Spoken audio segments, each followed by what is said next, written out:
이런 고민을 요새 많이 네. 하거든요. 고액 연봉자조차도 내가 열심히 돈만 벌 게 아니라 네. 고액 연봉을 벌 때조차도 재테크를 열심히 했어야 됐다 이런 얘기를 네, 하거든요. 그럴 수 있는데 그걸 의심의 여지 없이 일을 열심히 해야 됩니다. 왜 그런 줄 아세요? 왜요? 근데 이제 그러면서 내 이런 삶을 더 펼치기 위해서는 나 같은 경우는 퇴사를 하는 게 낫겠다라고 퇴사형 판단해서 인간. 판단해서 나온 거죠. 직장 생활하고 다른 거 병행하면서 잘하는 사람 제가 본 적이 없어요. 네, 이것도 안 되고 저것도 안 돼요. 요즘 세대를 파이어족이라 그래요. 들어보셨나요? 맞습니다. 나를 지금 불태워서 소비를 줄이고 지금 욜로 조건 정반대로 지금을 불태워서 빠른 은퇴를 하겠다. 이게 사실 제 모토이기도 한데 퇴사를 꿈꾸는 사람들한테 직접 이제 경험하셨잖아요. 네. 병원에 2번이나 실려가면서 네. 어떻게 조언을 해주실까요? 퇴사와 관련해서 음. 저는 이제 여기에 대해서는 확실하게 드리고 싶은 말씀이 있는데, 직장 생활을 계속 하느냐 퇴사를 하느냐가 중요하지 않다고 생각합니다. 다 자기 생겨 먹은 게 있어요. 그러니까 저는 퇴사하는 게 맞아요.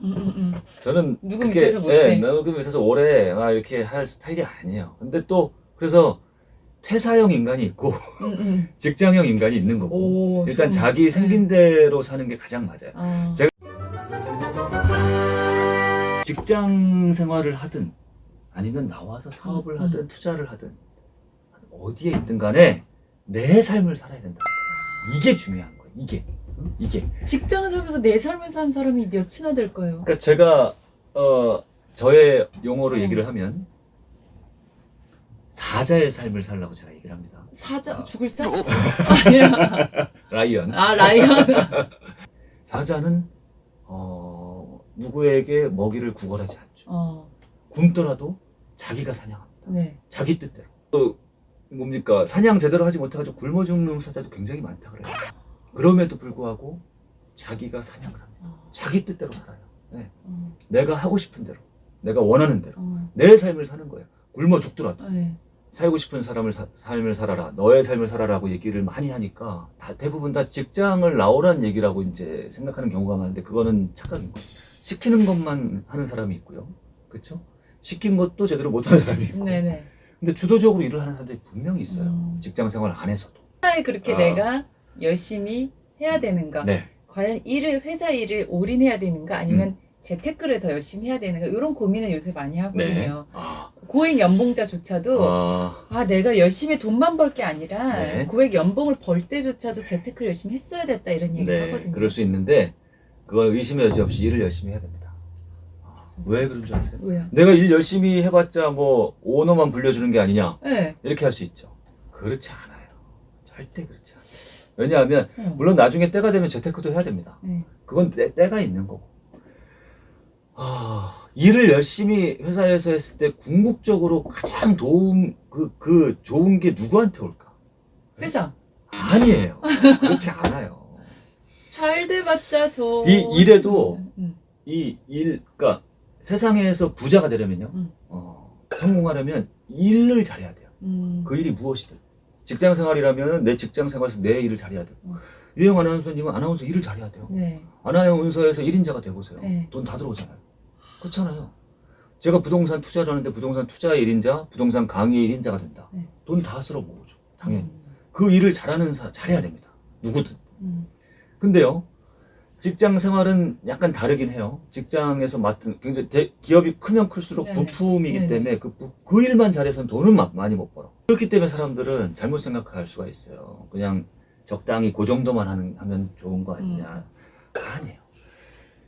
일을 잘하는 방법을 배우는 게 중요한 거고, 일을 잘한다는 의미가 뭐예요? 일을 잘한다는 거. 성실? 그렇지.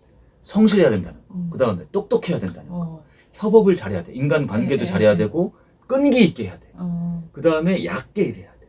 그렇죠? 그 다음에 스피드 있게 일해야 돼. 이게 다 겹쳐진 거예요. 일 잘한다는 게. 결국 일을 잘한다는 게 뭐냐면 이 세상에서 성공할 수 있는 방법을 깨우치는 거예요. SBS라는 대기업에 지금 예를 들어서 10,000명의 직원이 있다. 10,000명 일하는 태도가 다 다를 거예요. 정도 차이가. 근데 어쨌든 저거 최고 레벨, 제일 위에서 제일 열심히 어떤 사명감을 갖고 하려고 뭔가 주도적으로 일을 하려는 사람이 결국에는 이 세상에서 성공할 수 있는 그 방법을 제일 많이 배웁니다. 그렇기 때문에 그런 사람이 대우는 또 못 받을 수 있어요. 어떤 이유에 의해서 대우를 받을 수도 있고. 그러나 그런 사람은 세상에서 성공할 수 있는 방법을 스스로 깨우쳤기 때문에 이제 어딜 가도 다른 직장을 가든 내 사업을 하든 그런 사람이 결국에는 성공을 한다는 거예요. 그런데 보세요.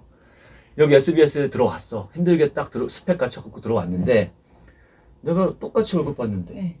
굳이 남들보다 일을 더 많이 할 게 뭐야? 나는 그 시간에 재테크를 하든지 뭐 딴 거 취미를 하든지 할 거야 하고서 적당히 일을 했다고 생각해 보세요. 이 사람은 세상에서 성공할 수 있는 제일 중요한 방법을 못 배워요. 성실하게 일하는 게 뭔지, 똑똑하게 일하는 게 뭔지, 효율적으로 일하는 게 뭔지, 인간관계를 잘하는 게 뭔지, 진짜 끈기 있게 끝까지 하는 게 뭔지, 집중하는 게 뭔지, 이런 세상에서 가장 중요한 성공의 원리를 제대로 못 배운단 말이에요. 이게 인생 내공이거든요. 이게. 이 인생 내공을 갖추지 못하는 거예요. 그러니 이 사람이 재테크를 한들 재테크도 똑같아요. 재테크도 일을 제대로 배우지 못한 사람이 재테크 잘하는 거 저 본 적이 없어요. 네. 부동산 투자 강의 제가 운영하지 않습니까? 여기 투자 강의 오는 사람들이 다 다른데요. 오히려 시간이 많고 그래가지고 여기에 시간 투자를 많이 하는 사람이 무조건 잘하지 않아요. 네. 오히려 직장생활 되게 바쁘게 대기업 다니면서 그러면서 그 회사에서 되게 열심히 일하는 사람들이 있어요. 그런 사람들이 있는 시간 없는 시간 쪼개가지고 그러고 와서 얘기를 해보면 일을 되게 열심히 하는 사람들이야. 태도가 바른 사람들이에요. 그런 사람들이 재테크도 잘합니다. 이게 세상의 원리예요, 원리. 그러니까 한마디로 해도 뭘 해도 잘하는 사람으로 자기를 만드는 거죠. 이게 중요한 거죠. 그래서 저는 저한테 이 질문을 하시면 저는 의심이 여지없이 시간 쪼개려고 하지 마라. 지금 직장 생활하면 다른 재테크가 중요하지 않다. 재테크 이전에 일을 잘해가지고 인정받는 사람이 돼야 된다.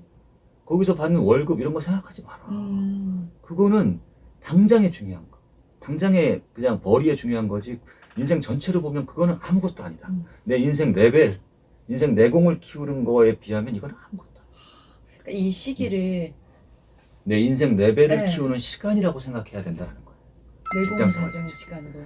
그러면 생각이 어떻게 생각하느냐에 따라 가지고 이 사람은 낙타의 삶을 사는 거고요. 네.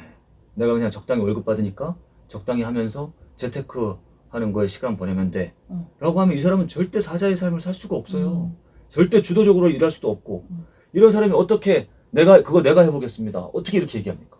내가 해보겠습니다라고 손을 드는 순간 나는 그 일 내가 해야 되고 다른 거 못 하고 거기에 파묻혀야 되는. 손 못 들어요. 근데 내가 먼저 하겠다고 손을 못 드는 사람은 절대 사자의 삶을 살지 못해. 주도적이 되지 않기 때문에. 뭘 기회도 오지 않아요, 이런 사람한테. 사자의 삶. 완전히 다르게 생각해야 돼요. 완전히. 예.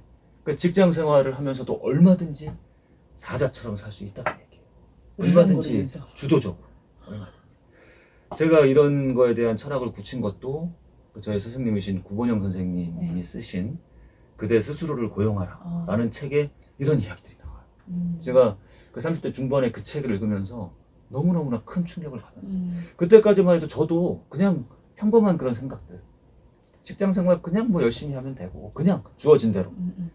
그 저도 딱 그 단계까지밖에 못 갔던 거죠. 열심히는 하는데 별 생각 없이 열심히 했던 거죠. 근데 그게 아니라 이게 내 삶의 주도권을 갖고 간다는 겁니다. 꼭 퇴사를 해서 나 꼭 내 위에 상사가 있고 없고 이게 뭐 삶의 주도권을 갖고 이게 아니구나. 내가 이 부서의 막내라도 얼마든지 내 삶의 주도권을 갖고 살 수가 있는 거였구나. 이런 큰 깨달음을 얻게 된 거죠. 근데 이제 그러면서 내 이런 삶을 더 펼치기 위해서는 나 같은 경우는 퇴사를 하는 게 맞겠다라고 퇴사형 판단해서 인간. 네, 판단해서 나온 거죠. 그러니 이거는 고민할 문제가 아닙니다. 이 직장 생활하고 다른 거 병행하면서 잘하는 사람 제가 본 적이 없어요. 네, 이것도 안 되고 저것도 안 돼요. 일단은 나중에 뭐 재테크를 하든 취미 생활을 하든 사업을 하든 나와서 창업을 하든 기본적으로 지금 있는 곳에서 인정받아야 됩니다. 지금 있는 곳에서 삐죽삐죽도 못 받고 제대로 자기 이 레벨도 키우지 못한 상태에서 그러고 밖에 나와봤자 아무것도 못해요. 제가 장담합니다. 네, 그러니 지금 있는 곳에서 일단 인정받으십시오. 네. 올인하십시오.